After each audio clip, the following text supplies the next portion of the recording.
നിതിൻ രാജിന്റെ മരണത്തിന് ആൾക്കൂട്ട വിചാരണയും കാരണമായിട്ടുണ്ടെന്ന സഹോദരി ഭർത്താവ് അശോകൻ പ്രിൻസിപ്പാളിനെയും ഒപ്പമുണ്ടായിരുന്ന ഡോക്ടർ ലത ഉൾപ്പെടെയുള്ള അധ്യാപകരെയും പ്രതി ചേർക്കണം. നിതിന് മെഡിക്കൽ കോളേജിൽ ചികിത്സാ പിഴവുണ്ടായിട്ടുണ്ട്. ഇതും അന്വേഷിക്കണമെന്ന് അശോകൻ പ്രിൻസിപ്പാളെ കണ്ട ശേഷം മാധ്യമങ്ങളോട് പറഞ്ഞു.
അഞ്ചരക്കണ്ടി മെഡിക്കൽ കോളേജിലെ 1ാം വർഷ BDS വിദ്യാർത്ഥി നിതിൻ രാജ് മരിക്കുന്നതിന്റെ തൊട്ടുമുമ്പ് പ്രിൻസിപ്പലിന്റെ മുറിയിലെത്തിയ ഈ ദൃശ്യങ്ങൾ അതീവ ഗൗരവത്തോടെയാണ് കുടുംബം കാണുന്നത്.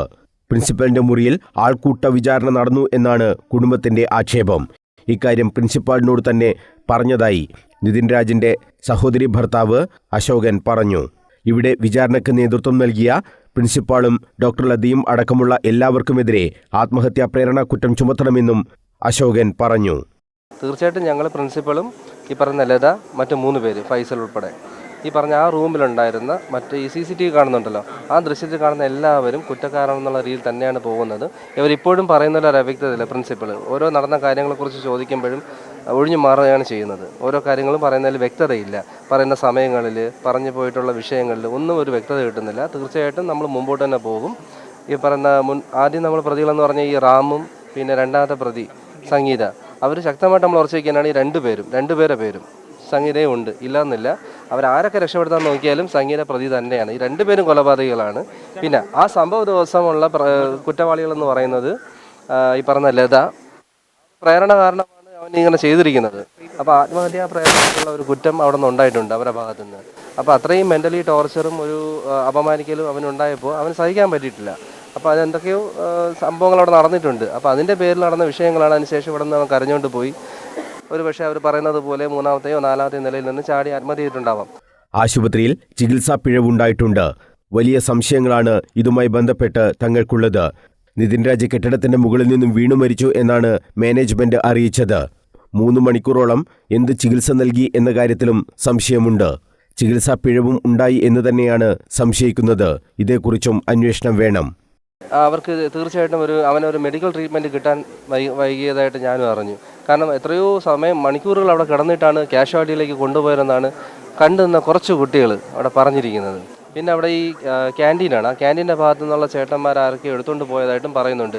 പക്ഷേ അവന് ട്രീറ്റ്മെൻറ്റ് കിട്ടാനായിട്ട് ഒരുപാട് വൈകിയതായിട്ട് ഞാൻ അറിഞ്ഞു. പിന്നെ അവന് A+ ബ്ലഡാണ്. അത് ഞാൻ മുമ്പ് പറഞ്ഞിട്ടുണ്ട്. അവൻ്റെ A+ പകരം O- ഗ്രൂപ്പോ പോസിറ്റീവോ ഏതോ ഒന്നാണ് ഈ ഇവിടുത്തെ വാട്സപ്പ് കൂട്ടായ്മയിലൊക്കെ ഷെയർ ചെയ്തിരിക്കുന്നത്. അർജൻറ്റായിട്ട് ഉടനടി വേണമെന്നും പറഞ്ഞ്.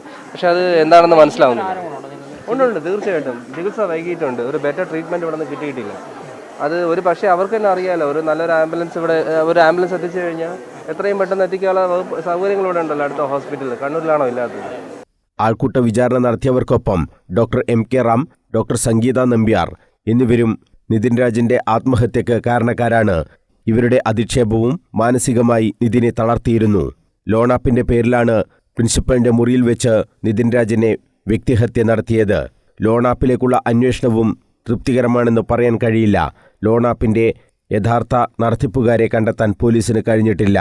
ഇക്കാര്യങ്ങളിലെല്ലാം സംശയങ്ങളുണ്ടെന്നും അതൊക്കെ അന്വേഷിക്കണമെന്നും അശോകൻ ആവശ്യപ്പെട്ടു. കുടുംബം നിയമപരമായി തന്നെ മുന്നോട്ടു പോകുമെന്നും ഒരു തരത്തിലുള്ള ഭീഷണിക്കും വഴങ്ങില്ലെന്നും അശോകൻ പറഞ്ഞു. News bureau, Kannur.